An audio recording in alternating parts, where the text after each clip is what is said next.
My future was stolen at 17, ripped away in a single shattering moment. I stood in a bank, my hands trembling as the teller revealed my $60,000 college fund, my lifeline to a dream, was gone, vanished, taken by the people I trusted most, my own parents. This is my story of betrayal, survival, and a chilling choice I made 10 years later that turned everything upside down. Stay with me. This one will haunt you. Before we dive in, if you've ever faced betrayal from those you trusted most, make sure to subscribe. You're not alone, and here we share stories of survival, strength, and second chances.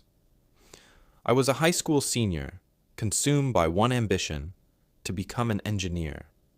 My grandparents had planted the seeds of a college fund when I was born, and I fed it with every hard-earned cent from late-night cafe shifts and grueling summer jobs. That $60,000 was my beacon in the dark, a promise of a future I could almost touch. I'd check the balance, watching it grow, feeling the weight of my dreams taking shape. But something sinister was stirring at home, a shadow I was too naive to see. My older sister, Sarah, was planning her wedding. 3 years older, we were never close, but I wished her well. At first, her wedding seemed modest, with her fiancé's family chipping in, but then it morphed into something else entirely, a glittering spectacle with a couture gown, a Caribbean honeymoon, a guest list that sprawled like a dark web. My mother was obsessed, whispering that Sarah deserved a day to eclipse all others. I was drowning in exams and college applications, too distracted to notice the hushed arguments over money or my mother's cryptic comments about my savings like, "You're covered, don't worry." They prickled my skin, but I pushed them aside, blind to the storm gathering. Months after Sarah's lavish wedding, my acceptance letter arrived from my dream university for engineering. I was electric with hope, clutching the letter like a lifeline. My parents smiled, murmured congratulations, but their eyes held a secret, something cold and guarded. I ignored it, too caught in my joy. I needed a deposit to secure my place, so I went to the bank, heart racing with the thrill of a new chapter. But the teller's face froze me. She typed, hesitated, then typed again. Her words hit like a blade. My account held just $100. My $60,000, erased. Large withdrawals, she said, made by my parents. The room tilted. I could barely stand. I stumbled home, pulse pounding, and confronted them in the dim living room. They dodged at first, their voices tight, but I pressed, my words sharp with dread. Then the truth spilled out. They drained my college fund to fuel Sarah's extravagant wedding. My mother's tears fell as she stammered they'd planned to repay it someday. My father's voice was low, claiming it was for the family. Sarah, bursting in mid-argument, sneered that I was selfish, that her wedding was a once-in-a-lifetime moment. Rage surged through me. How could they gut my future, my grandparents' gift, my sweat-soaked earnings, for a single day of excess? My mother suggested a cheaper college, as if my dreams were disposable. Sarah accused me of poisoning her joy. I packed a bag that night, grabbed my documents, and fled to a friend's house, the echo of their betrayal ringing in my ears. My dream university slipped into the void. No funds, no deposit, no hope.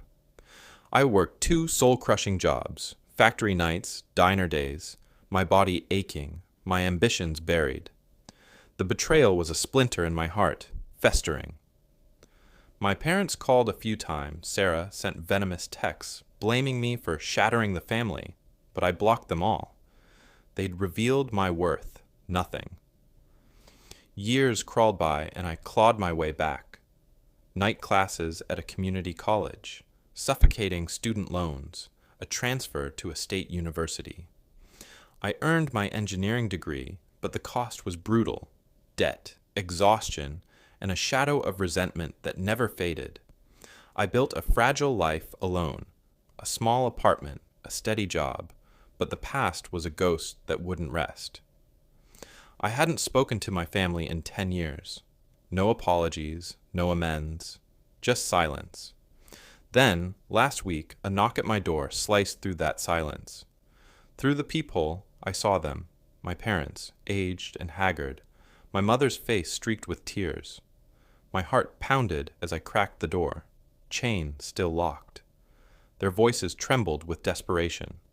Sarah had vanished, abandoning her 2 young children, 5 and 7, leaving them with my parents who, in their late 60s, were crumbling under the weight. They begged me to take the kids or bankroll their care. Family above all, my mother choked out.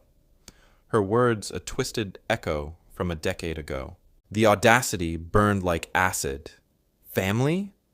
The same family that plundered my future for Sarah's wedding?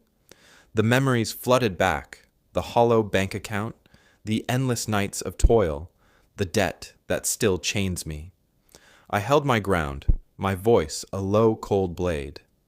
You chose Sarah 10 years ago, I said. You don't get to claim me now. I shut the door, their pleas clawing at the air outside. Sleep eludes me now. A flicker of guilt stirs for those kids. They're innocent, caught in this wreckage. But the betrayal's shadow looms larger, its grip unyielding. My parents keep calling, their voicemails a mix of sobs and accusations. They even ambushed me outside my apartment, lurking in their car like specters. I drove to a friend's to escape, heart racing. I'm not a monster, but I can't unravel the life I fought to build for their chaos. Not again. This is my story. A chilling reminder that family can wield the sharpest knives, and some scars never fade. What would you have done?